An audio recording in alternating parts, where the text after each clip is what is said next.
एक आदमी चोरी छिपे स्नानागार बाथरूम की दीवार के पीछे से झांक रहा था, जहां कुछ सुंदर महिलाएं नहा रही थीं। अचानक एक जहरीला सांप कहीं से निकलकर झटके से आया और सीधे उस आदमी की आंख की पलकों पर काट लिया।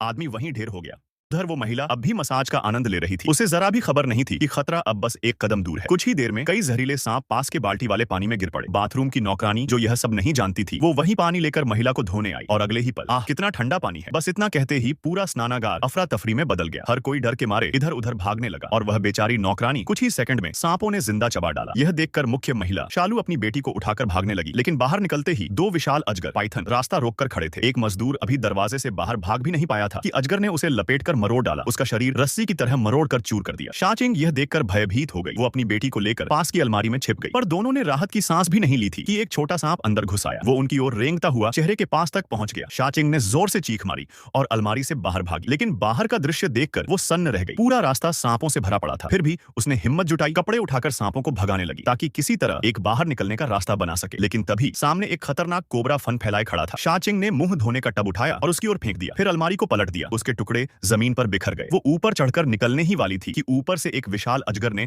उन्हें घूरते हुए झपट्टा मारा। उसने शाचिंग को जमीन पर पटक दिया, फिर उसकी बेटी की ओर झपटा। आखिरी पल में शाचिंग ने झाड़ू उठाई और अजगर का ध्यान अपनी ओर खींच लिया। अजगर उस पर झपटा, लेकिन उसी वक्त उसका शरीर पास के पंखे के ब्लेड में फंस गया। शाचिंग ने झट से पंखा चालू कर दिया और स्पीड को मैक्स पर घुमा दिया। पंखा घूमता गया, अजगर का शरीर उलझता गया। आखिर वो उड़कर दीवार से जा टकराया। लेकिन अब तक पूरी फैक्ट्री के चारों ओर जहरीले सांप फैल चुके थे और इस सारी मुसीबत का असली गुनहगार था फैक्ट्री का सिक्योरिटी हेड जुन का भाई। वो सांप की खाल बेचकर पैसे कमाने के लिए कई सांप पकड़ चुका था, यहाँ तक कि उसने एक विशाल अजगर भी पकड़ लिया था। लेकिन इस हरकत ने दो सिर वाले सांपों के राजा को नाराज कर दिया।